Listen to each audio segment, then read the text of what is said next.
digamos, el medio a través del cual se iba a hacer la transmisión. Pero bueno, ya estamos aquí y vamos a empezar. Vamos a empezar ya con este pequeño seminario. Yo en realidad quería empezar esta charla a las 6 de la tarde. Bueno, ya son 6:27 por estos percances tecnológicos. Veremos hasta dónde llegamos en todo caso. La idea también no es interferir con el desempeño de la selección el día de hoy a las 7. Por eso es que, bueno, quería empezarlo un poco más temprano. Ya para no agotar el tiempo, no estoy muy seguro si es que ha habido alguna presentación de parte de la institución. En todo caso me presento. Mi nombre es José Manuel Villegas Valenzuela, soy abogado por la Universidad Nacional Mayor de San Marcos. Y bueno, pues en esta charla breve, intento hacerlo breve, vamos a hablar sobre unos criterios jurisprudenciales en materia de posesión, propiedad y prescripción adquisitiva de dominio. Dado que el tiempo es corto, he tratado de sintetizarlo solamente en algunos puntos. Cuando se trata, en lo que concierne a lo que es posesión, me abocaré al desalojo, ¿no? Esta acción posesoria por la cual se pide la restitución de la posesión a quien alega pues tener un derecho a la restitución del bien, ¿no? Frente a otro sujeto del cual se refiere, del cual se sustenta, o más bien se alega, se arguye, que no ostenta un título posesorio. Y en cuanto a lo que es el tema de propiedad y prescripción adquisitiva de dominio, pues básicamente me abocaré a lo que es prescripción adquisitiva de dominio, ¿no? Tomando en cuenta que, para no dejar de tocar el tema de propiedad, pues considerarla como un modo de adquisición originario de la propiedad. Entonces, básicamente me centraré en esos dos puntos. Desalojo, algunas cuestiones que han quedado pendientes, algunas cuestiones que no han merecido mayor discusión, o algunos criterios jurisprudenciales que son importantes mencionar en este momento, y de parte también de la prescripción adquisitiva de dominio, también algunos criterios y una posición mía a propósito de un trabajo de investigación que hace poco he estado realizando. Bien, vamos entonces con lo primero, que es el desalojo, ¿no? A propósito del desalojo por ocupación precaria, hay que referir que para ello tenemos jurisprudencia vinculante, que es el cuarto pleno casatorio, que ha establecido reglas sobre cómo debe entenderse primero la categoría de lo que es el título, cómo debe interpretarse, cómo debe entenderse la categoría de ocupación precaria, entre otros supuestos que eran muy, vamos a decirlo, habituales en los procesos de desalojo por ocupación precaria, respecto al cual el cuarto pleno casatorio ha establecido algunas reglas, también unos criterios de interpretación sobre cómo tiene que valorarse, interpretarse la determinada institución jurídica o categoría jurídica que se haya referido en ese punto, en esa regla vinculante, en ese precedente vinculante. El primero de ellos, sobre lo cual tenemos que reflexionar, es sobre el título, ¿no? Se ha dicho, y creo que con justa razón, que la regla 2, que hace referencia a que el título debe entenderse como cualquier acto jurídico por el cual se autorice a la parte demandada, ahí decía demandada, en realidad también podría aplicar para el título, también lo tiene el demandante, a ejercer la posesión del bien, dice, entonces se está entendiendo esta regla 2 como si el título fuera acto jurídico. Pero como sabemos, pues en realidad el pleno allí se queda corto, ¿no? Dado que el título no solamente puede tener su fuente en un acto jurídico, sino también en una disposición normativa. Y no obstante ello, es una posición que se ha planteado de parte de la doctrina, podemos ver ciertamente que en los fundamentos 51 y 54, cuando se hace referencia al título, fundamentos de la sentencia propiamente dicha, ahí cuando se define el título se hace referencia a que este no solamente puede versar o puede tener su fuente en un acto, que se entendería un acto jurídico, sino también en un hecho. Entonces, ¿cómo deberíamos entender que el título pueda versar sobre una disposición normativa? Cuando ésta contenga un hecho jurídico. Cuando ésta contenga un hecho jurídico por el cual se otorgue precisamente un derecho a permanecer en el bien, a ocupar el bien. Olvidé partir por la definición de título, El título en realidad debemos entenderlo como una causa justificativa de la definición, digamos, general del título es de causa justificativa de una atribución patrimonial. Pero para hablar de título posesorio, debemos entenderlo como causa justificativa de, en este caso, una autorización para poseer. Una causa justificativa por la cual el sujeto tiene un derecho a permanecer, derecho a ocupar, derecho a permanecer en el bien. Entonces, entendiendo esa definición como título, podemos encontrar, como ya lo había mencionado, que este puede ser, tener su fuente no solamente en un acto jurídico, sino también en una disposición normativa que contenga, en esencia, un hecho jurídico, ¿no? Un ejemplo de ello es el caso de la existencia, por ejemplo, del derecho de usufructo que tienen los padres respecto a los bienes de los hijos, ¿no? Sería un caso. En estricto es un derecho que nace a partir de la disposición normativa que se señala, oye, por el hecho de ser hijo, por el hecho de ser padre, tiene derecho al usufructo de los bienes de los hijos. No hay en estricto, hay un acto jurídico, ¿no? Eso se ha dado producto, el hecho jurídico, pues, de que exista un hijo, un nacimiento de un hijo, y que éste tenga bienes. De la misma manera, un caso frecuente en la jurisprudencia es el del caso del heredero preterido, ¿no? Que tiene, digamos, hay un causante o dos causantes, padre y madre, fallecen, y pues de 3 hijos, por ejemplo, 2 de ellos van a una notaría y otorgan una escritura pública de sucesión intestada, por la cual solamente ambos aparecen como herederos. Lo sacan, digamos, excluyen de la participación sucesoria del otro hermano, que en algunos casos incluso es medio hermano, pero que según la ley tiene derecho sucesorio. En ese caso, la Corte Suprema, en la Casación 4/2013 Lima, ha establecido una regla muy importante que me permito citarla aquí. Señala que el heredero legal, en este caso lo que había ocurrido, que se trataba pues de un heredero forzoso como era un hijo,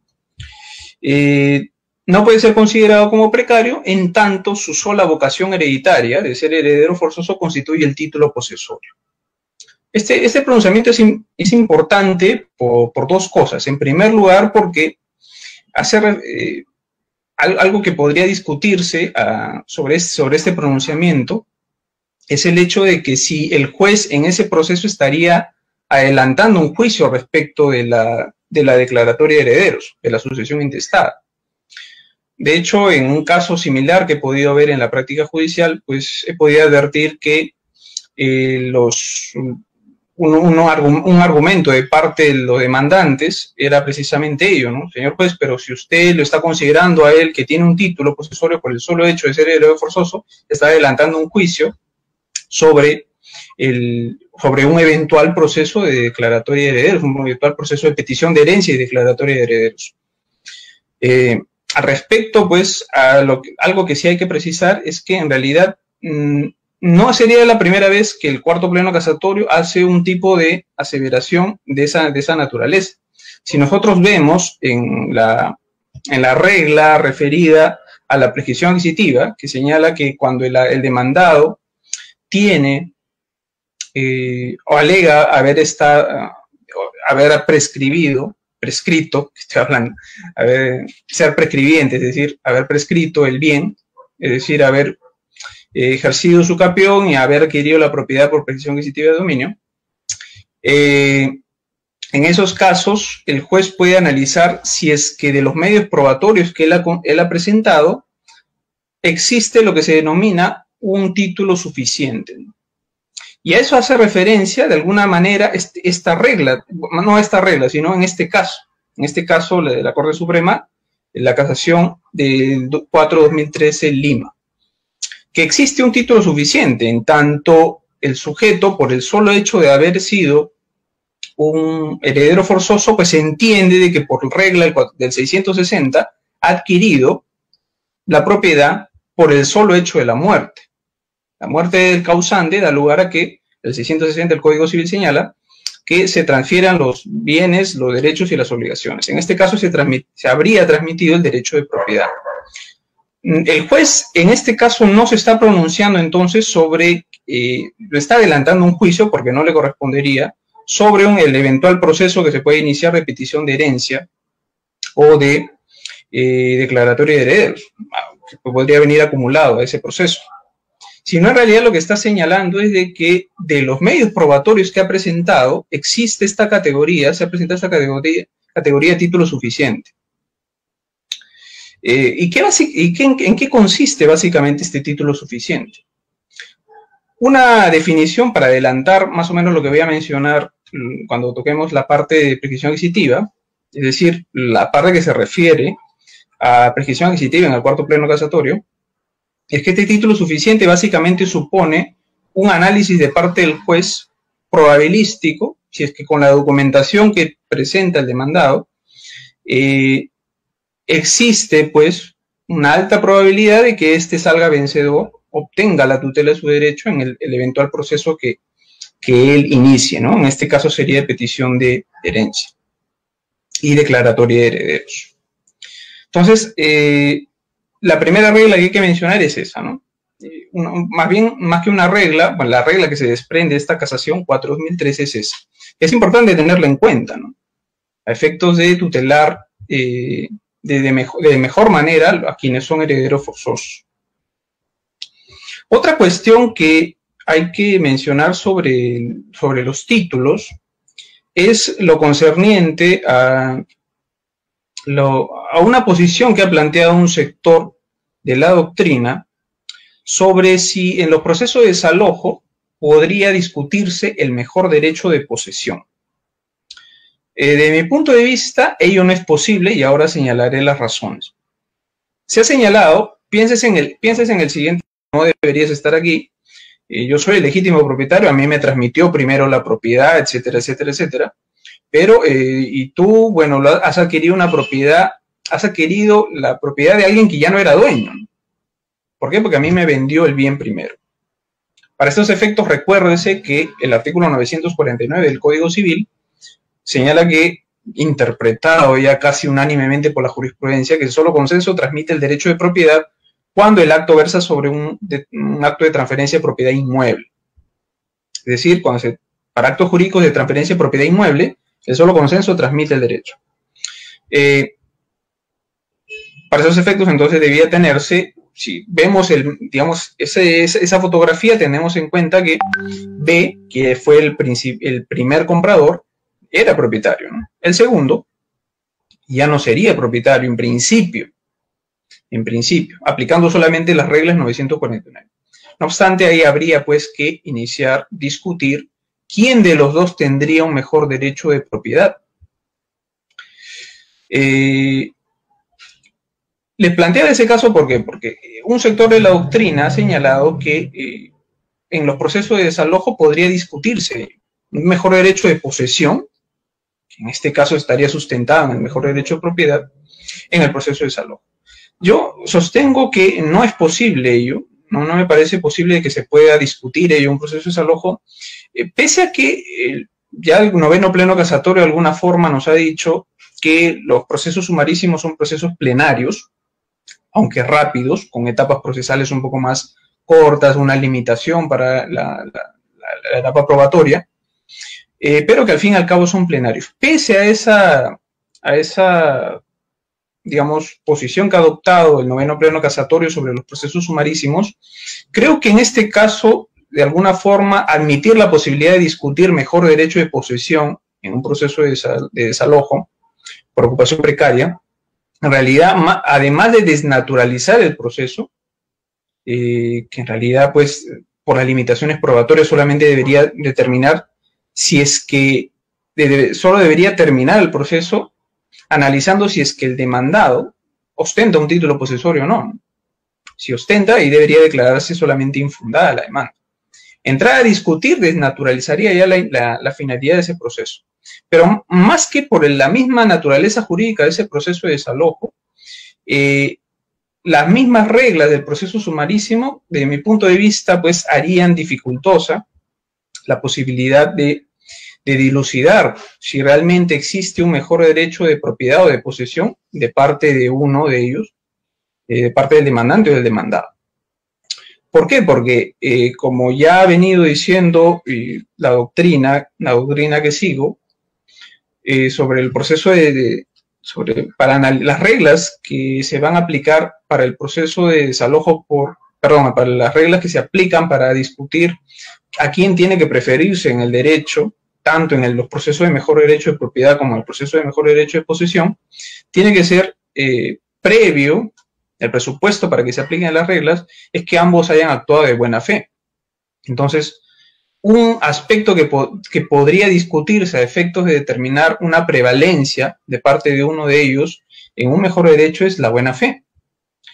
En realidad, en el proceso tendría que determinarse por su categoría antitética, ¿no? Que es la mala fe. El proceso tendría que probarse que existe una mala fe de parte de uno a efecto de decir, oye, juez declara prevalente mi derecho frente al otro.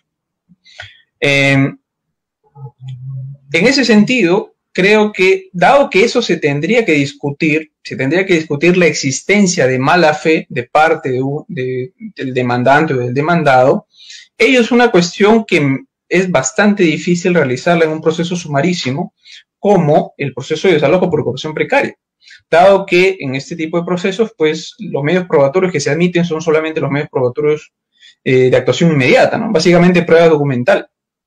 Y probar la mala fe no necesariamente puede realizarse a través de prueba documental. Podría eventualmente necesitarse, por ejemplo, declaratoria de testigos. O tomando en cuenta algo que ha señalado la Corte Suprema en una casación que es lo tengo por aquí, creo, la casación, ¿dónde estás? La casación 3187-2013 Cajamarca, que establece que el comprador tiene la carga de constatar físicamente el bien y si no lo hace, incurre de alguna manera en un acto de mala fe, pues ello ameritaría, como digo, una etapa probatoria más amplia, de la cual es ajena al proceso sumarísimo en el cual se tramita el proceso de desalojo por ocupación precaria. Entonces, por ahí, esa tesis que se ha sostenido en la doctrina que he podido revisar, no me parece, pues, digamos, que no parece que deba ser compartida por parte de la jurisprudencia, ni por la doctrina. Sin embargo, pues hay tendencias aún en la jurisprudencia sobre realmente hasta qué punto poder llegar a discutir la eficacia o la validez de los títulos que presenta cada una de las partes. Hay casaciones en las cuales incluso el juez ha entrado a discutir si es que en un proceso de desalojo por ocupación precaria, si es que el título, por ejemplo, es ineficaz, ¿no? Ineficaz por otra causal, por ejemplo, por falta de representación, ¿no?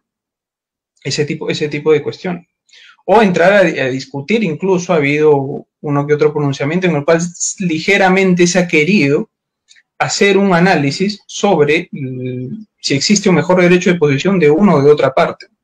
Creo, por las razones que ya expuse, que esa posición no debería ser compartida. Bien. Sobre la legitimación activa, es decir, ¿quién puede plantear el desalojo por ocupación precaria? La regla 4 ha hecho bien en establecer que quien puede hacerlo no solamente es el propietario, que duda cabe, sino también el administrador y, en general, todo aquel que considere tener un derecho a pedir la restitución del predio.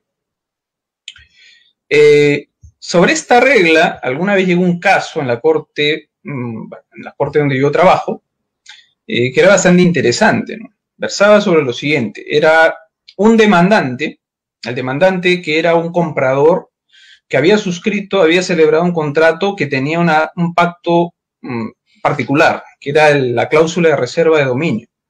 ¿Qué supone la cláusula de reserva de dominio?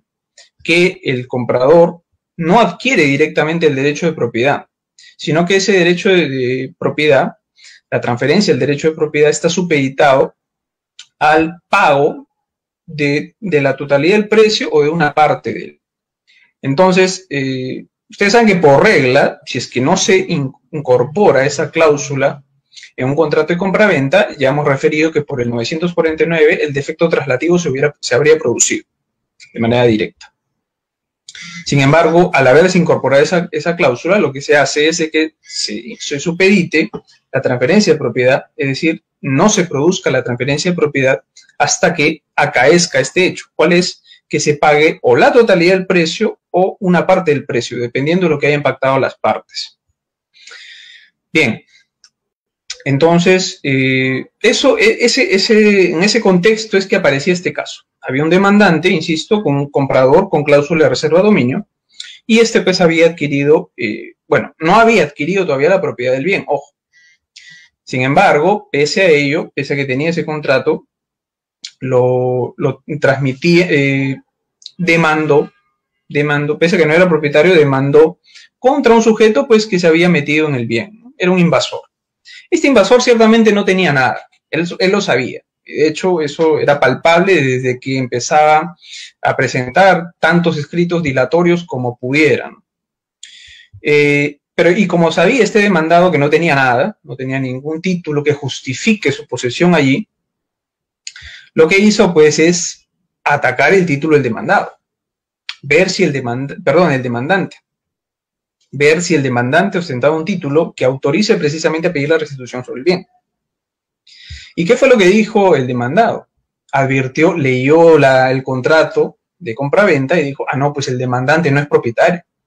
¿Por qué? Porque señor demandante, usted pruebe de que ya es propietario, ¿no? Adjunte, no sé, pues las boletas o que acrediten, boletas de pago que acrediten que usted ha pagado la totalidad del precio. En este caso en particular, el contrato se supeditaba la transferencia de propiedad al pago total del precio. Entonces, el demandado le dijo, acredita eso y yo te creo, ¿no? Tú eres demandado de propietario, tú tendrías el derecho a pedirme la restitución del bien. Entonces llegó el caso, y un caso bastante interesante, y tuvo que discutirse ahí si es que efectivamente el demandante tenía la legitimación activa. La legitimación activa para pedir que le pueda ordenar la restitución del bien a su favor. Y pues tuvimos que ceñirnos a lo que señala la regla 4, ¿no? Que la legitimación activa no solamente la tiene el propietario, sino en general todo aquel que alegue tener derecho a pedir la restitución del predio. La pregunta entonces estribaba en dilucidar si es que este sujeto compra. Cierto es que sí ostentaba un derecho expectaticio a adquirirlo. Soy de la posición que considera que los contratos de reserva de dominio en realidad son contratos con condiciones en el cumplimiento. Es decir, en el cual no, a diferencia de los contratos sometidos a condición total, llamada también por la doctrina italiana condición en el contrato, no son contratos en los cuales todos los efectos sean supeditados, sino solamente algunos de ellos. En este caso, se ejecutan los efectos propios del contrato, como es el pago del precio, no está suspendido ello, pero lo que se supedita, lo que está sometido a condición suspensiva, es la transferencia del derecho de propiedad. ¿A qué está suspendida? Al acaecimiento de qué hecho? Del pago de la totalidad del precio o de una parte del precio. En este caso, de la totalidad del precio. Entonces, existiendo una condición suspensiva, ciertamente el sujeto comprador es un adquirente condicional. Tiene un derecho expectaticio, tiene una expectativa jurídica. Y esa expectativa jurídica, de mi punto de vista, calza perfectamente en lo que dice la regla 4, que constituye pues un derecho a pedir la restitución del predio. Porque nótese que si se produjese el acaecimiento del hecho condicionante, que sería el pago de la totalidad del precio, en este caso, él sería propietario. Entonces, nótese pues hay una regla práctica, una aplicación práctica, perdón, de esta regla 4 del cuarto pleno casatorio. Bien, entonces vamos a tocar finalmente de la parte de desalojo, lo que es la posesión, la regla 5.6, ¿no? La referida a el caso en el cual el demandado alega haber adquirido la propiedad por prescripción adquisitiva de dominio. Pensemos en un proceso de desalojo, ya ha pasado de repente 15 años, y el demandante pide el desalojo respecto a una persona que ha invadido el bien de hace ya mucho tiempo. Y este demandado lo que dice: un momentito, a mí no me puede sacar, yo soy propietario por prescripción adquisitiva de dominio. Sobre este punto, la regla 5.6 del cuarto pleno casatorio ha señalado lo siguiente, ¿no? Me voy a permitir leerla. Primero, que la mera alegación del hecho de la mera alegación de haber adquirido la propiedad por prescripción adquisitiva de dominio no constituye, no enerva, no desvirtúa la posesión, no desvirtúa, perdón, la pretensión del demandante, en este caso, de desalojo por ocupación precaria, sino que es necesario que el demandado presente medios probatorios, en este caso documentales, porque se trata de un proceso sumarísimo, medios probatorios que generen convicción en el juez, convicción suficiente en el juez, de ostentar lo que se llama un título suficiente. Eso hace referencia el 5.6 leído con el fundamento 63. Algo que es importante señalar es que el fundamento 63 es la ratio decidendi, me estoy refiriendo al cuarto pleno casatorio. El fundamento 63, numeral 6 en romanos, es la ratio decidendi de la regla 5.6. Y si nosotros leemos esa regla, nos podremos dar cuenta, como ya lo mencioné, que allí se señala que, o sea, la mera alegación del demandado de haber adquirido la propiedad por prescripción adquisitiva de dominio no es suficiente. ¿Qué es necesario para que finalmente se declare infundada la demanda? Que presente documentos. En realidad, en la práctica tienes que presentar bastantes documentos como para que generes convicción suficiente en el juez que habrías adquirido la propiedad por prescripción adquisitiva de dominio, y de esta manera sustentar el título suficiente. ¿Qué es lo que quiero decir? Que cuando el fundamento 63 señala de que el demandado debe acreditar tener un título suficiente, en realidad este título suficiente, como ya lo había adelantado, supone que para el juez exista una alta probabilidad de que el demandado habría ganado la propiedad por prescripción adquisitiva de dominio. Tomando en cuenta que la prescripción adquisitiva de dominio, si es que esto se lleva a proceso, se emitirá una sentencia declarativa, es decir, una sentencia que declare o reconozca ya una situación preexistente, algo que ya se produjo. Ciertamente, este proceso, este eventual proceso que se inicie, va a seguir su curso normalmente.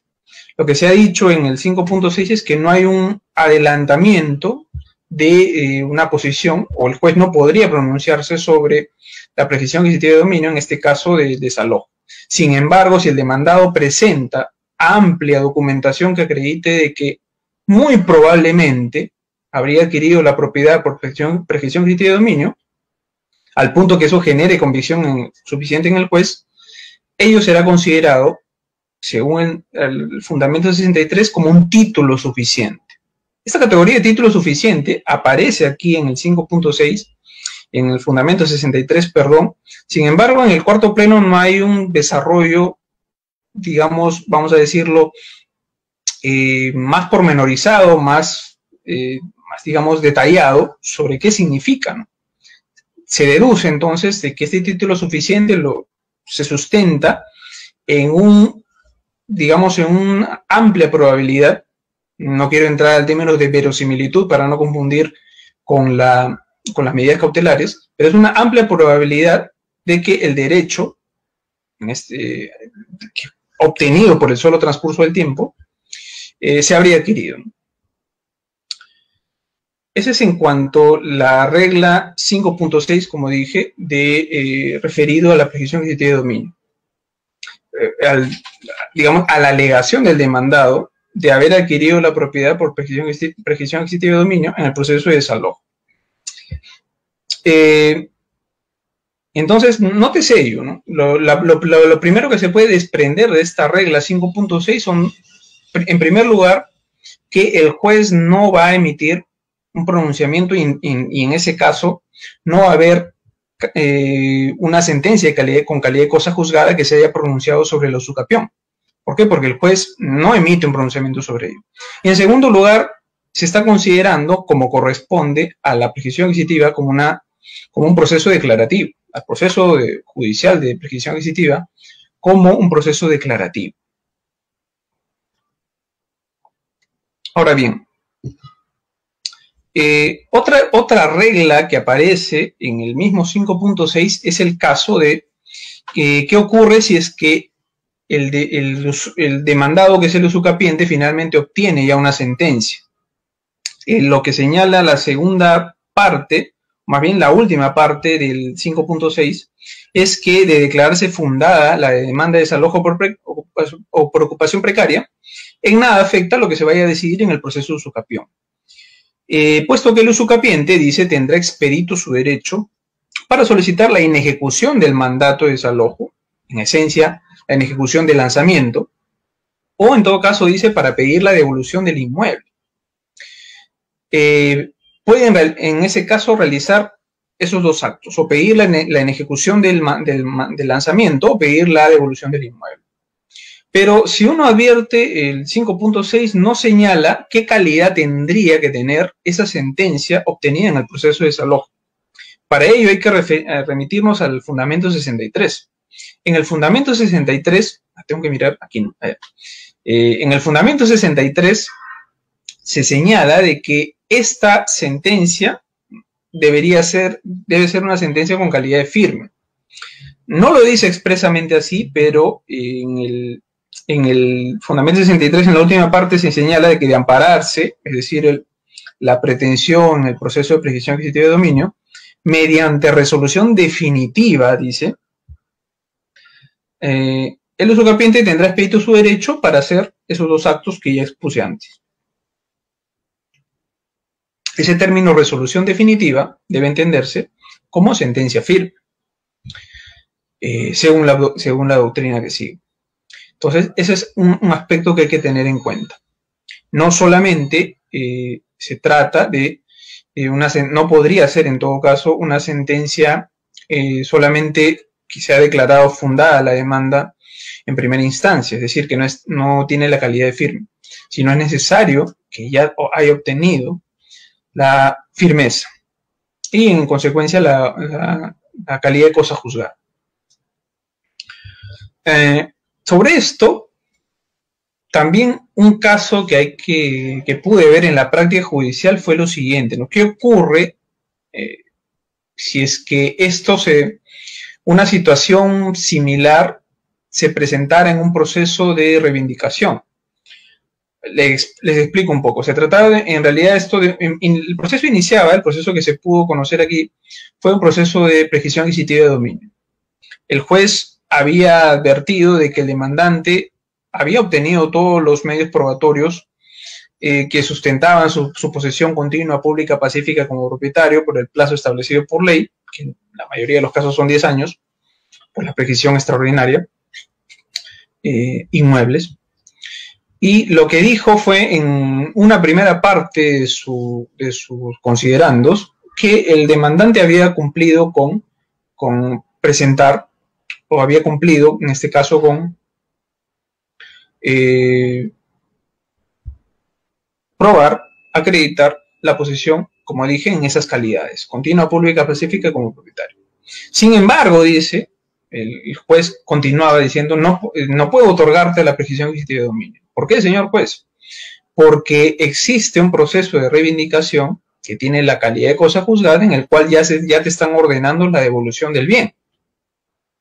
Eso fue lo que dijo el juez. Y dijo, para evitar sentencias contradictorias, pues lo siento, manito, no puedo no puedo declararte fundada tu demanda. Pese a que has cumplido ya con todos los requisitos que señala el 950.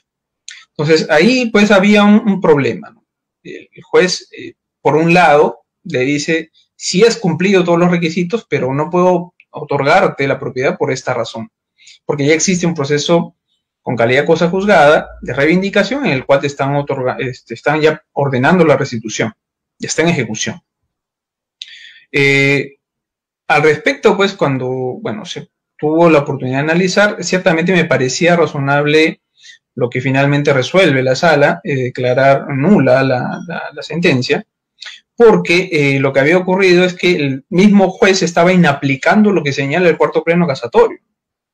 En el cuarto pleno casatorio que aplicado para desalojo decía de que, oye, no pasa nada si es que en el proceso de desalojo se declara fundada la demanda del demandante, porque tú, si en el proceso de prescripción adquisitiva tú obtienes el derecho de propiedad, nada impide para que puedas ir al proceso de desalojo y pedir la inejecución del mandato de lanzamiento, o la restitución del bien.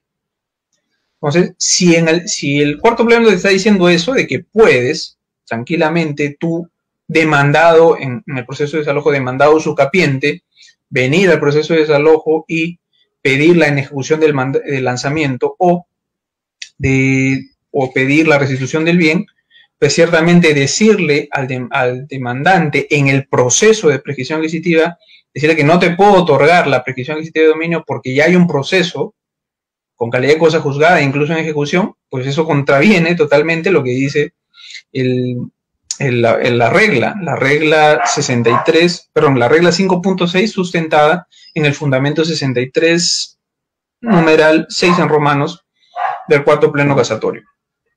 Entonces, inaplica esa regla. Ahora bien, alguien podría decir por ahí que, bueno, es que esto versa sobre un proceso de desalojo y no sobre un proceso de reivindicación. Al respecto, la precisión que hay que hacer es que ya en una oportunidad la Corte Suprema ha señalado, ahora sí no tengo la casación, el numerito, justo me olvidé buscar ahorita que me acuerdo, ya en una oportunidad la Corte Suprema ha señalado que se puede aplicar de manera analógica las reglas del cuarto pleno casatorio a los procesos de reivindicación, toda vez que en ambos hay una similitud, ¿no? En ambos procesos el juez va a otorgar la restitución del bien, la posesión del bien. Tanto en el proceso de reivindicación como en el desalojo, se tiene la finalidad del proceso es esa.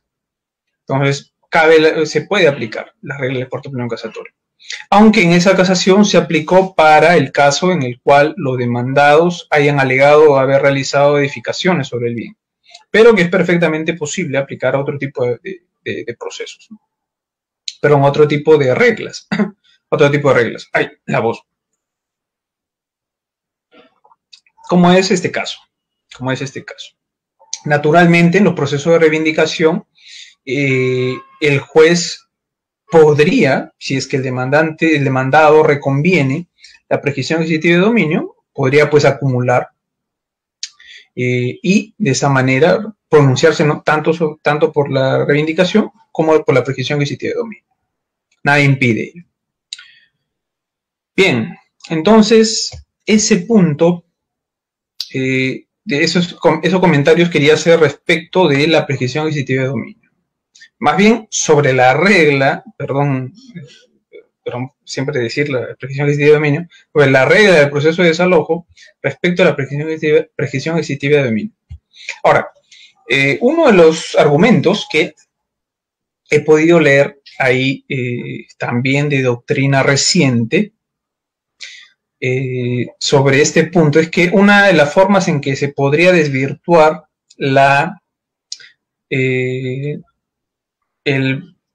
digamos, el derecho de propiedad adquirido por usucapión de parte del demandado es acreditar que se haya cursado cartas notariales o se haya iniciado antes un proceso de desalojo, de reivindicación.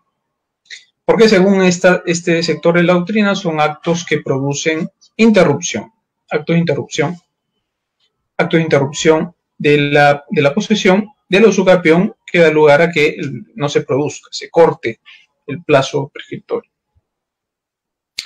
Sobre esto, pues, entonces quiero aprovechar esta conexión que hay en esta regla con la prescripción adquisitiva de dominio para decir algunas cosillas sobre el proceso judicial de prescripción adquisitiva de dominio. Más o menos se tiene la idea ya sobre cómo versa esto.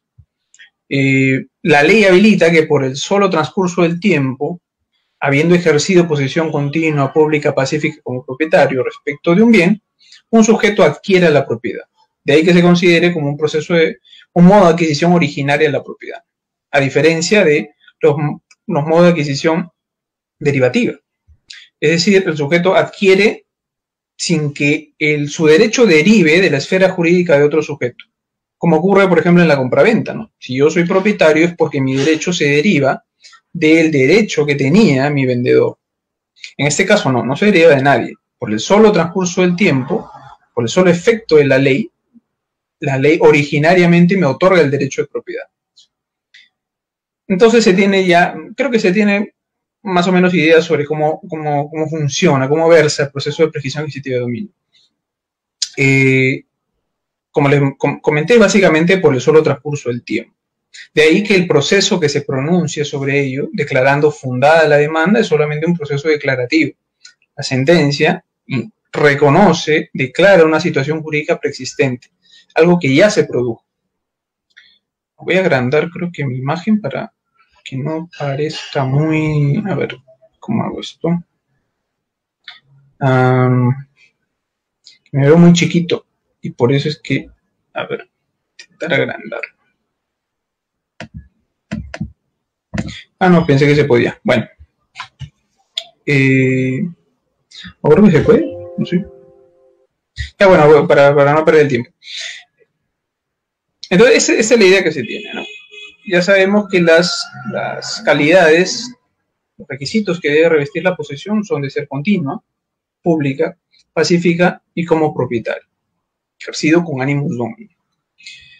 Sobre la posesión, bueno, hay dos tipos de posesión: extraordinaria, también llamada larga, o prescripción ordinaria, también llamada corta, que para los inmuebles es de 5 años, 10, en el caso de la prescripción extraordinaria, y 5 años en el caso de la prescripción ordinaria. Y en el caso de los muebles es de 4, 2, respectivamente. Me voy a limitar básicamente a los bienes inmuebles, que son en la mayoría de los casos los que habitualmente se presentan en este tipo de procesos. Sobre los requisitos de la posesión, en primer lugar se señala que la posesión tiene que ser continua.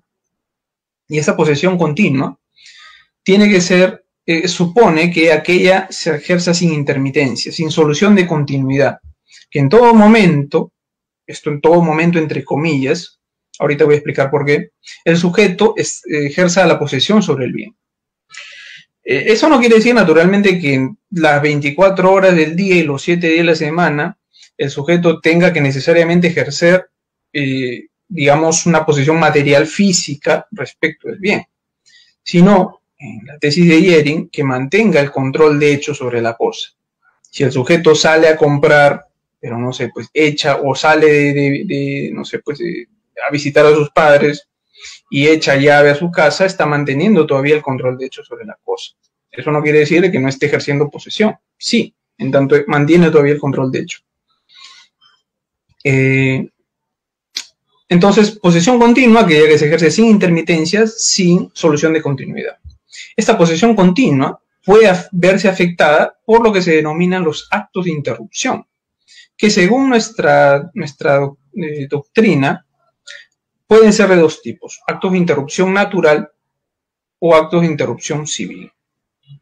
Los actos de interrupción natural están regulados en el artículo 953, creo que es el más claro, que señala que cuando un sujeto es despojado de la posesión o privado de ella y no la recupera, desde que es despojado, se señala de que se produce la interrupción.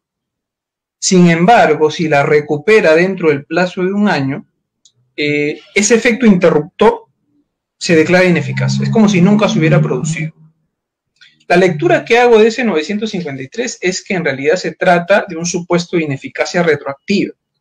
Porque si uno lee el 953, el efecto interruptor se produce desde que es despojado. Sin embargo, si posteriormente, porque el hecho de recuperar la posesión puede darse, de hecho se va a dar en un momento posterior, si posteriormente se recupera la posesión dentro del plazo de un año, pues allí allí recién en este caso se declara la ineficacia de esa interrupción, es decir, como si nunca se hubiera producido. Entonces, nótese pues que la interrupción natural versa sobre actos materiales, me despojan de la posesión. Sin embargo, la doctrina reconoce, y eso en muchos ordenamientos que siguen el common law, reconoce el supuesto de interrupción civil, que básicamente se produce cuando el propietario originario, que puede aparecer como titular registral o de repente haber adquirido el titular registral, inicia un proceso de reivindicación de desalojo, un proceso judicial. También se ha extendido estos actos de interrupción civil para el caso de la remisión de cartas notariales. Cuando el propietario originario le dice, oye, oye, invasor, retírate de mi bien. Eso también es considerado por cierto sector de la doctrina y de la jurisprudencia como actos de interrupción civil. Sobre esto voy a dar mi opinión en unos minutos. Pese a que en doctrina se ha reconocido ello, digamos, porque hay ordenamientos jurídicos como por ejemplo el español que sí tienen positivizado, sí tienen regulado expresamente la interrupción civil, en nuestro ordenamiento jurídico, en nuestra doctrina, pues ha habido discusiones si es que realmente puede aplicarse esa categoría a nuestro ordenamiento jurídico. Se ha dicho que una posición ha sido de que la interrupción civil no está regulada en nuestro ordenamiento jurídico, dado que no hay una remisión como sí tenía el Código Civil de 1936 de aplicar las normas de interrupción o las normas en general de la prescripción extintiva a la prescripción adquisitiva. Al no haber esa remisión, nuestro Código Civil, se ha dicho en una primera tesis, nuestro Código Civil solamente reconoce la interrupción natural, es decir, cuando eres despojado, privado de la posesión y no la recuperas en el plazo de un año. ¿Qué genera eso? De que si estabas, por ejemplo, poseyendo por 8 años, te despojaron de la posesión y no recuperaste en el plazo de un año, o si habiendo iniciado una demanda de interrecto a recobrar básicamente, no te restituyen, eso da lugar a que tus 8 años que estuviste poseyendo se corten, tengas que empezar desde cero.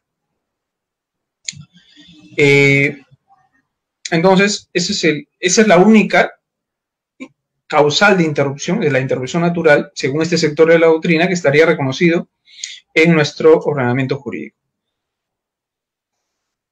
Sin embargo, yo sí considero, siguiendo a otro sector, que sí es posible aplicar analógicamente las causales de interrupción de la prescripción extintiva reguladas en el artículo 1996. Ya abordaré en unos minutos sobre ese punto. Otro requisito que se señala en el segundo pleno casatorio, este es en el segundo pleno casatorio, es que la posesión sea pacífica.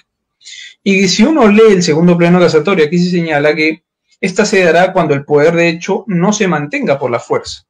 Leído a contrario, la categoría antitética de la posesión pacífica es la posesión violenta. Tendríamos que concluir que hay posesión violenta cuando el poder de hecho sobre la cosa se mantiene por la fuerza. Pese a la claridad de este fundamento, es el fundamento 44 del segundo pleno casatorio, la jurisprudencia ha venido a considerar que también puede presentarse supuestos no solamente de violencia física, que afectarían la usucapión, afectarían la posesión, sino también supuestos de violencia moral. Supuestos de violencia moral. Ciertamente esta posición es factible de hacerse, tomando en cuenta que el fundamento 44 que ha señalado lo que les he dicho, la definición de posesión pacífica, no es la ratio decidendi del segundo pleno casatorio, y por tanto no es vinculante. Ese fundamento 44 del segundo pleno casatorio no es vinculante. De ahí que abre la puerta que los jueces puedan interpretarlo de una manera distinta como se ha planteado en el fundamento 44. Una de esas interpretaciones distintas precisamente es considerar no solamente a la violencia física como el supuesto de vulneración a la pacificidad, como supuesto de posesión violenta. Como ya les he leído, aquí se señala que la posesión pacífica es cuando el poder de hecho sobre la cosa no se mantiene por la fuerza. Debido al contrario, cuando sí se mantiene por la fuerza hay posesión violenta. Sin embargo, como decía, hay un sector de la jurisprudencia que ha considerado que también puede darse los casos de violencia moral. Sin embargo, de las sentencias casatorias que he podido revisar, en estricto no hay una definición sobre lo que ellos consideran violencia moral. Simplemente dice que la posesión violenta puede ser por violencia física o violencia moral. ¿Y qué debe entenderse entonces por violencia moral? Si dado que no hay una definición, primero en nuestro Código Civil, para la usucapión, estamos hablando, sobre lo que debe entenderse por violencia moral, y la doctrina, la jurisprudencia tampoco ha dado una definición sobre ello, creo que es conveniente remitirnos a una categoría muy cercana a este concepto, que es la violencia moral, pero que aparece en los vicios de la voluntad, ¿no? Para la celebración de los actos jurídicos. Ahí tenemos a la vis absoluta, la violencia física, y la vis compulsiva, que es la intimidación. Entonces, si uno revisa la doctrina, doctrina autorizada que desarrolla la categoría de violencia moral aplicado para los vicios de la voluntad, considera precisamente la intimidación como la violencia moral. Si llevamos esto al plano de la usucapión, tendremos que concluir que cuando habría violencia moral para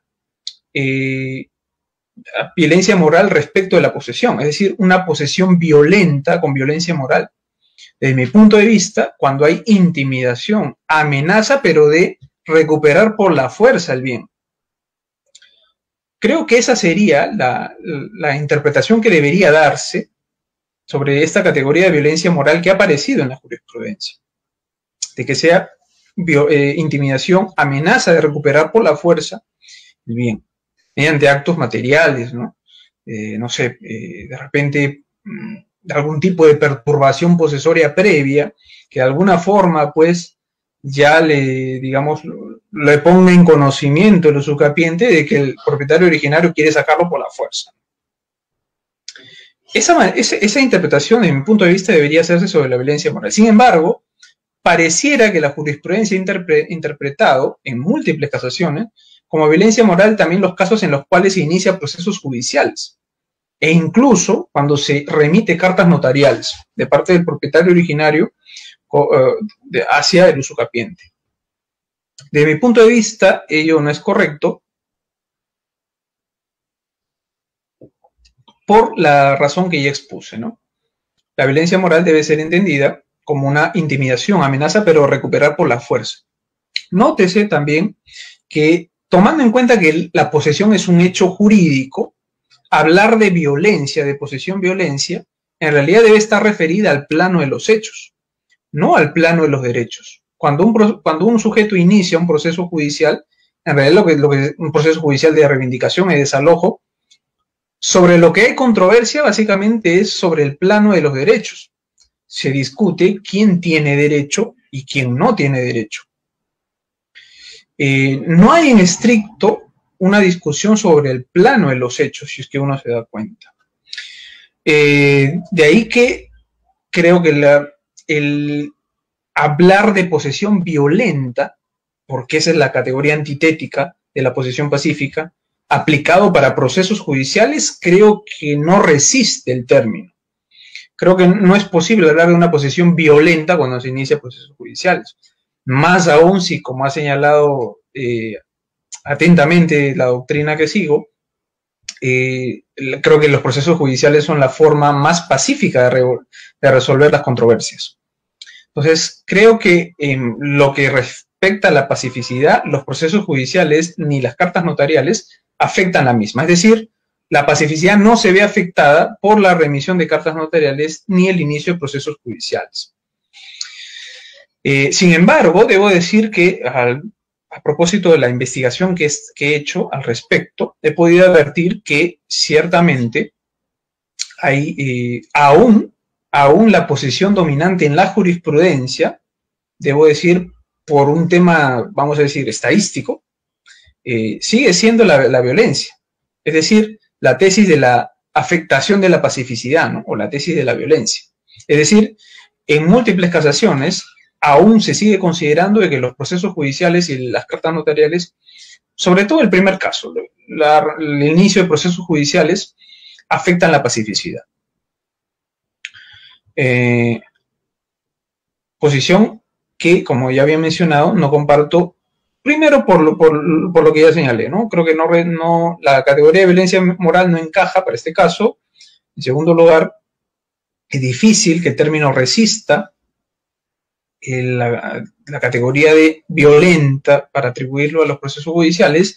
Y además, algo que se ha cuestionado también es que si uno analiza algo que ha pasado por inadvertido más bien, es que si se analiza la tesis de la afectación de la pacificidad, en realidad uno podrá advertir que no hay, es menos, vamos a decirlo, menos, favorece menos la posición del usucapiente. ¿Por qué? Porque si seguimos con la tesis de la afectación de la pacificidad, la tesis de que los procesos judiciales son una posesión violenta, dan lugar a la violencia en la posesión, ¿qué pasaría, por ejemplo, sin la reivindicación o el desalojo que ha iniciado el propietario originario es declarado infundada, ¿no? Es declarada infundada. Si seguimos la tesis de la afectación de la pacificidad, tendríamos que forzosamente concluir que en todo el proceso, durante todo el proceso, ha habido violencia, ha habido afectación de la pacificidad. Porque si sostenemos de que la afectación de la pacificidad solamente se da, solamente basta que exista controversia judicial, tendremos que decir, bueno, desde que se presentó la demanda hasta que se emitió la sentencia, aunque haya sido declarada infundada, ha habido controversia. Y acuérdense que el fundamento 44 del literal B del segundo pleno casatorio también señala de que pasa a haber posesión pacífica una vez que cesa la violencia que instauró el nuevo estado de cosas. Puede haberse ingresado con violencia al bien, pero si esta cesa, la posesión será no violenta, será pacífica. Esto, según la tesis de la afectación de la pacificidad en los procesos judiciales, no podría aplicarse, porque tendría que concluirse, como dije, que necesariamente durante todo el proceso hubo posesión violenta, porque durante todo el proceso hubo controversia, nunca cesó la violencia. Otro problema que tiene la tesis de la pacificidad es de que no podría explicar cómo es que se produce qué efectos tiene, por ejemplo, la remisión de una carta notarial, ¿no? Actos extrajudiciales. Actos extrajudiciales como la remisión de una carta notarial en la cual el propietario originario le pide la restitución del bien. Hablando rápido, ¿no? Voy a participar en la batalla de los gallos, junto a Jace, a Necros y a J. Me salí del tema. En esos casos decía que no se permite explicar la tesis de la afectación de la pacificidad. ¿Por qué? Porque ¿qué ocurriría, por ejemplo, si el propietario originario remite una carta notarial en el momento en el cual el usucapiente llevaba 3 años? Alguien podría decir ahí que, bueno, se habría interrumpido la pacificidad, la posesión, la usucapión, por haberse vulnerado la pacificidad. Pero eso no contraviene lo que se ha denominado la funcionalidad de esa categoría, posesión pacífica. Si se dice de que cuando puede ingresarse violentamente, pero puede cesar, puede haber posesión pacífica cuando cesa la violencia, ¿no sería ese un supuesto, lanzo como pregunta, de cesación de violencia cuando le remite la carta notarial y no pasa nada? Uno, ¿no? En segundo lugar, se ha dicho de que remitir una carta notarial interrumpiría la posesión, interrumpiría la usucapión. Y la pregunta es, ¿pero los actos de interrupción realmente interrumpiría la posesión? La interrupción en realidad es un acto que afecta la continuidad, que es otro requisito que se exige para la posesión, no la pacificidad. Máxime, si como sostiene un sector de la doctrina no se reconoce que nuestro ordenamiento jurídico haya regulado la interrupción civil, con mayor razón pues va a ser difícil que se pueda hablar de que la carga notarial remitida de parte del propietario originario del usucapiente haya interrumpido. Porque según esta doctrina, pues eso no interrumpe, no hay interrupción civil. La única interrupción que está regulada es la interrupción natural. Y la remisión de una carta notarial no genera que se despoje la posesión. ¿Me dejo entender? Entonces, esos problemas pues, tiene esta tesis de la falta de pacificidad. Entonces, sí sostengo, sí comparto la posición de la casación 2434-2014, Cusco, que sostiene que es una, como ya les había adelantado, no es una posición dominante. En realidad la posición dominante creo que sigue siendo todavía la de la pacificidad. Esta casación 2434-2014 Cusco señala que la remisión de cartas notariales y el inicio de procesos judiciales no afectan la pacificidad. Sin embargo, son actos de interrupción civil. Sobre esta posición, yo considero que la comparto, pero en parte. Es decir, sí estoy de acuerdo con que los procesos judiciales, aunque hay que hacer una precisión ahí, sí estoy de acuerdo con que los procesos judiciales interrumpan civilmente la posesión, pero no estoy de acuerdo con que las cartas notariales tengan ese mismo efecto, es decir, de actos interruptores. Las razones las expondré a continuación. Se ha dicho de que en nuestro ordenamiento jurídico no está regulada la interrupción civil. Un primer ataque para no considerar la aplicación de la interrupción civil es que, bueno, no está regulada. No tenemos, he dicho, ese artículo, como así lo tenía el Código Civil de 1936, que hacía una remisión para aplicar por supletoriedad las reglas de la interrupción de la prescripción extintiva, que en nuestro actual Código Civil están regulados en el 1996 del Código Civil. La respuesta a esta tingencia que haría este sector de la doctrina sería la siguiente, ¿no? Pero el hecho de que no esté regulado en nuestro ordenamiento jurídico basta para ya considerarla, es decir, para considerarla no aplicable a nuestra realidad jurídica, a nuestro ordenamiento.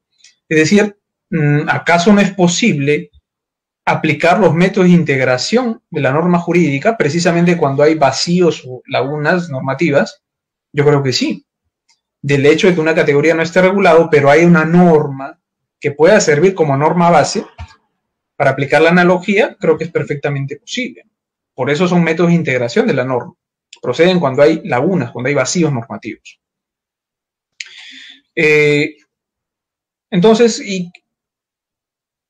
la pregunta que viene a flote entonces es si es que puede aplicarse en la analogía y si hay limitaciones para ello. Ya hemos dicho de que puede aplicarse por método de integración de la norma jurídica ante la existencia de lagunas, no, vacíos normativos. Pero hay que ver si es que funcionalmente es posible aplicar la analogía para conseguir la categoría de interrupción civil a través de las causales de interrupción de la prescripción extintiva. Debe recordarse que la analogía es un procedimiento por el que, este procedimiento analógico es un procedimiento por el cual se le asigna la consecuencia jurídica de una norma a un supuesto normativo, a un hecho que se parece al supuesto normativo de la norma base. Digamos, en términos lógicos, podría, graficarse esto de la siguiente manera, ¿no? Si la norma jurídica tiene una estructura condicional es A entonces B, nuestro silogismo sería A entonces B, A', conclusión A' entonces B. Es decir, a este hecho que es similar, ese es el presupuesto de que sea similar, estamos asignando las consecuencias jurídicas de la norma base. La norma base es A entonces B. El supuesto parecido, semejante, es A'. Entonces, ¿qué se está haciendo con el procedimiento analógico? Asignarle esa consecuencia, B, al supuesto que es parecido. ¿Parecido a cuál? Al supuesto normativo de la norma base. Habría que ver entonces si es que la prescripción adquisitiva y la prescripción extintiva tienen elementos comunes por los cuales se pueda concluir de que son semejantes. De mi punto de vista, ello es correcto, toda vez que en ambos casos tanto en la, como ha sido atentamente señalado por doctrina, en ambos casos es la transformación, más bien en ambos casos el paso del tiempo genera una transformación jurídica en el estado de hecho o en el estado de los derechos. En el caso del estado de hecho, la sola posesión da lugar a que el sujeto adquiera un derecho de propiedad en la prescripción adquisitiva, por el solo paso del tiempo, por el solo transcurso del tiempo. En el caso de la prescripción extintiva, el solo transcurso del tiempo da lugar más bien que en el plano de los derechos, un sujeto pierda, no el derecho, ahí habría que hacer una corrección a este sector de la doctrina, no al derecho, sino más bien a la facultad o al derecho de exigir, judicialmente su tutela, ¿no? Soy de la posición de que la prescripción extintiva no extingue los derechos, no extingue el derecho, un sujeto lo tiene, sino que impide la posibilidad de ser exigido ante un órgano jurisdiccional, ¿no? Pero ya bueno, ese es otro cantar. Entonces, nótese pues que hay elementos semejantes. Como dije, en el solo transcurso de tiempo genera transformaciones jurídicas en ambos casos. Entonces habría que ver si es que las reglas o los supuestos, las causales previstas en el artículo 1996 del Código Civil son aplicables también a la prescripción adquisitiva, a efectos de construir con base en ello la categoría de interrupción civil. Se ha dicho que para el caso de la remisión de cartas notariales, la base normativa que nos va a servir para aplicar la analogía es el 1996, inciso 2, que señala que se produce la interrupción, es decir, se interrumpe la prescripción extintiva cuando hay una intimación para constituir en mora al deudor.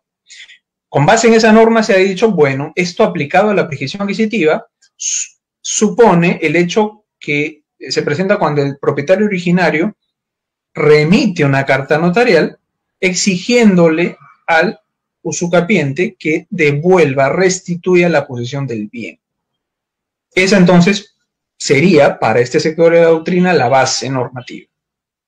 El hecho habría que buscar, en ese caso, si es que existen hechos semejantes, si es que esa intimación en mora que aparece en el 1996, inciso 2, es perfectamente o es semejante al requerimiento que hace el propietario originario respecto del usucapiente. La conclusión a la que llegamos es que eso no es así. No hay semejanza, tomando en cuenta que en ambos casos no hay una relación jurídica.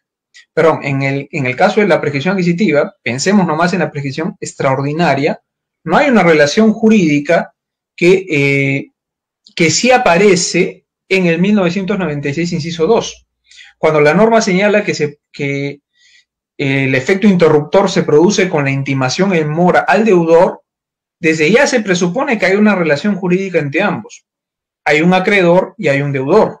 Hay una relación jurídica obligatoria en las reglas del 1996, inciso 2.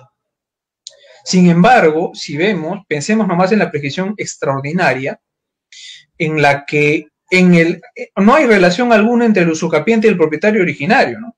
No es que las partes se han puesto de acuerdo para que uno adquiera la propiedad. Eso ya sería una adquisición a título derivativo.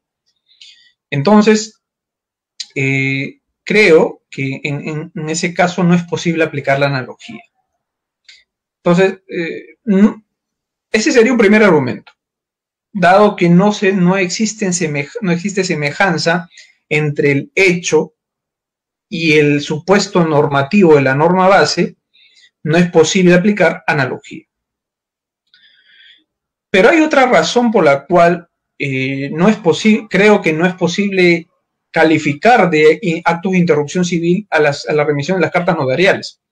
Y es lo señalado, y es el fundamento por el cual se llega a esta conclusión es la siguiente, ¿no? Tomando en cuenta la posición sostenida por la Corte di Cassazione en Italia, que ha hecho un desarrollo en en el recurso número 18095 del 2014, algo que ha desarrollado aquí la Corte Suprema, la que sería la Corte Suprema italiana, la Corte di Cassazione, es es la definición que hace sobre los actos interruptores, ¿no? Que señala, voy a traducirlo rápidamente, que no se permite atribuir eficacia interruptora o interruptiva de la posesión, dice, sino a los actos que comporten para el poseedor la pérdida material del poder de hecho sobre la cosa.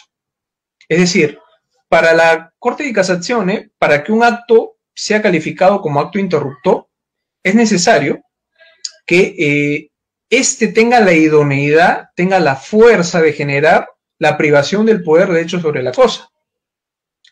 Con base en esa definición, no cabe duda de que los procesos judiciales, por ejemplo, sí califican como actos interruptores, en tanto tienen la fuerza, aunque potencial, de privar del poder hecho sobre la cosa. En el caso de que se declare fundada la demanda del propietario originario, que duda cabe, ello va a dar lugar a que se ordene el lanzamiento del bien y el sujeto tenga que restituirlo. La pregunta entonces está si, tomando en cuenta esa definición, esas características que debe tener los actos interruptores, ello es aplicable para la remisión de las cartas notariales. La respuesta correcta es la negativa, es decir, no. Una carta notarial no tiene la fuerza de generar la privación del poder de hecho sobre la cosa.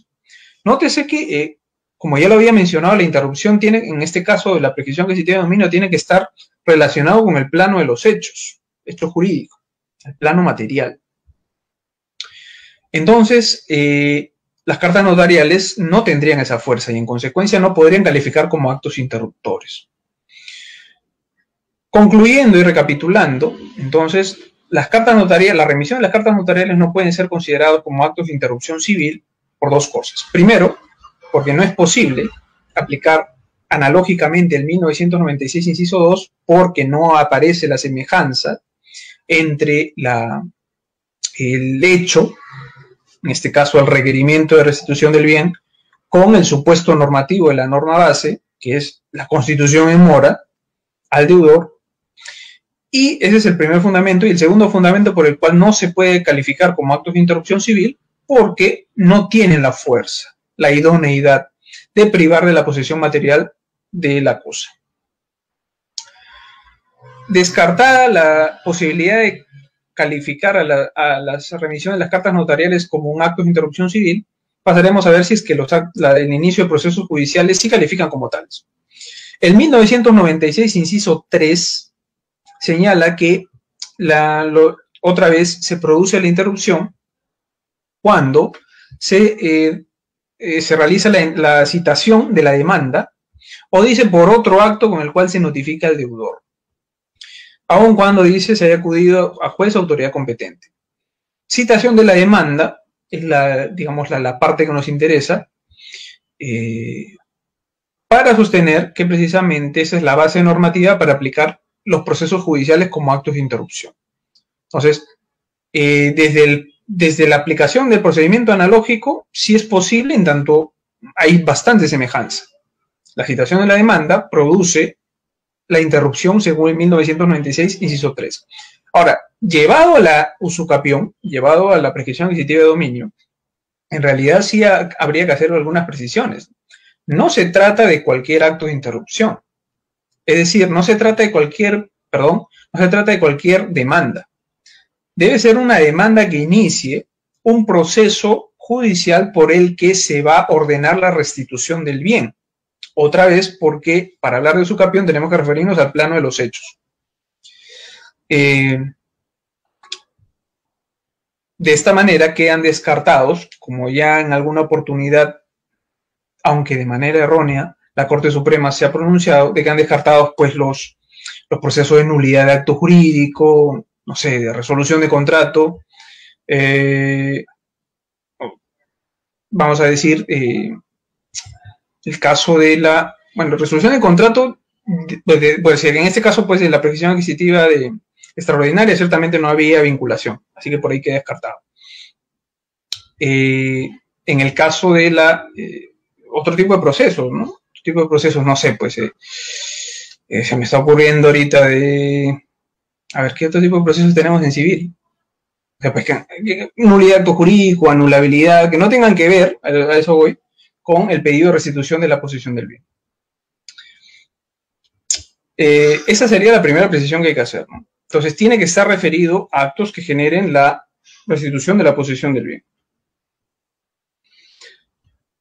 Y califican como actos de interrupción civil porque, como ya lo había mencionado, genera la privación, aunque potencial, del poder de hecho sobre la cosa, que tiene en este caso el usucapiente.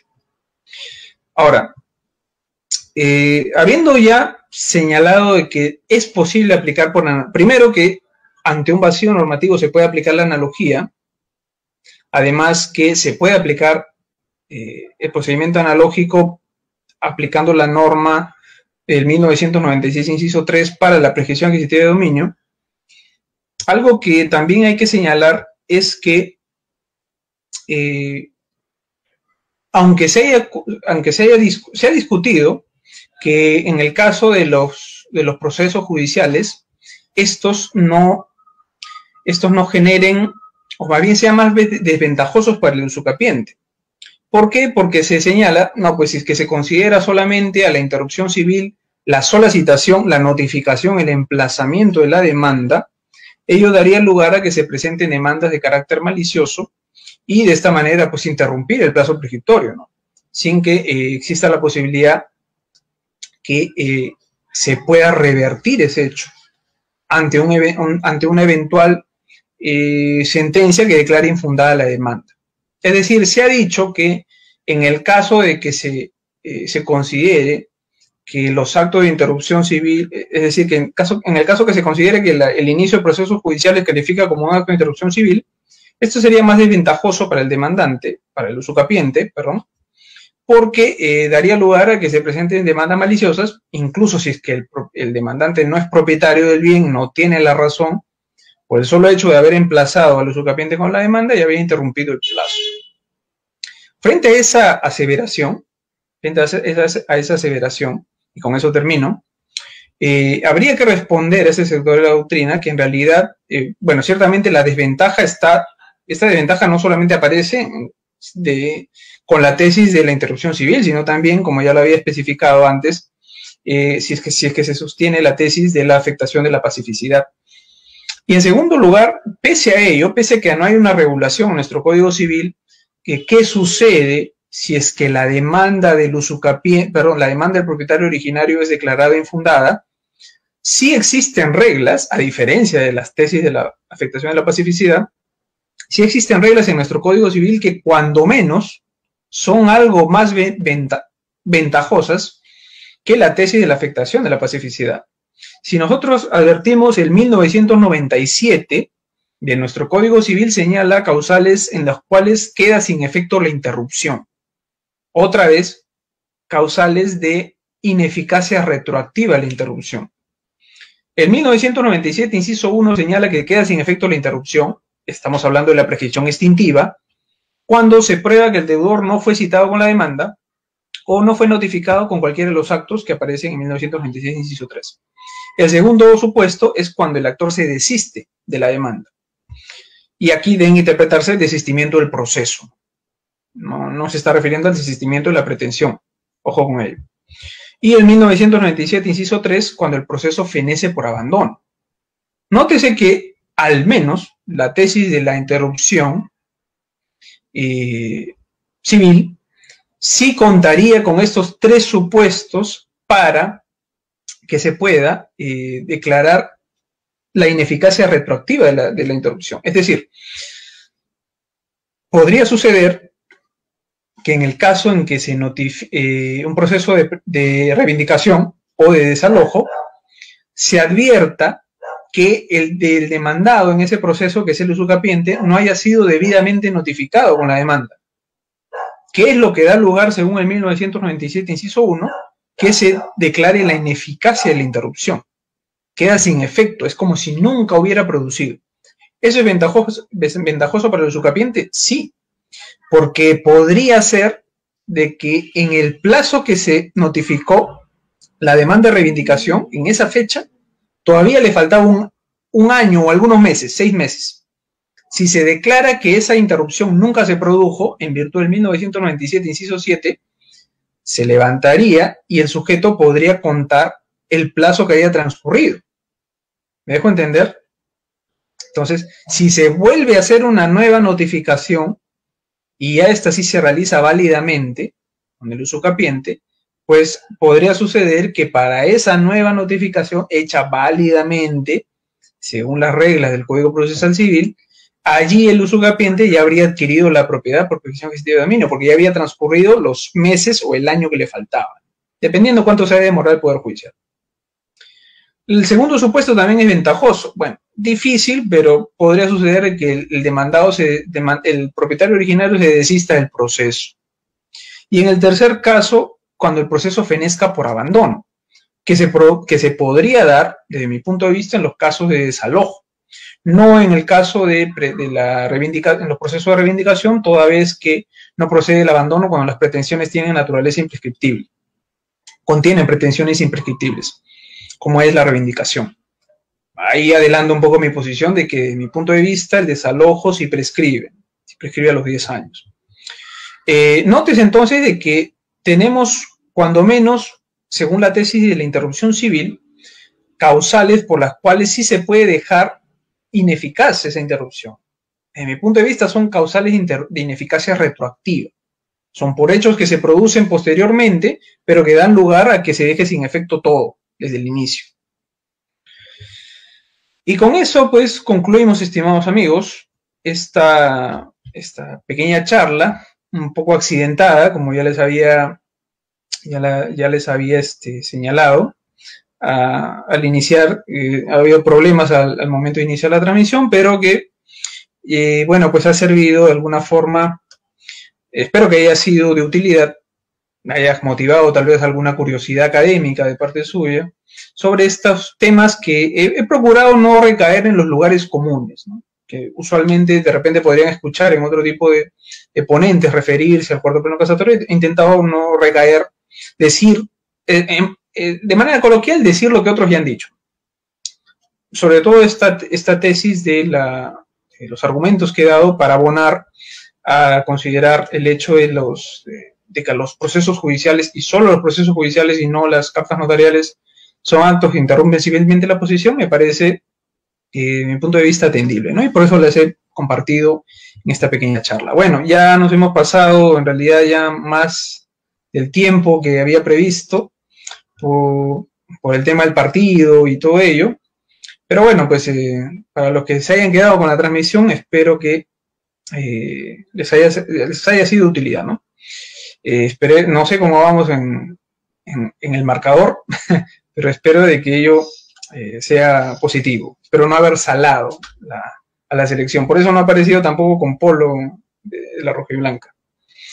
Bien, agradeciendo pues a los muchachos de IDEGE por esta oportunidad de compartir estas ideas. Y nada, nos veremos hasta otra oportunidad.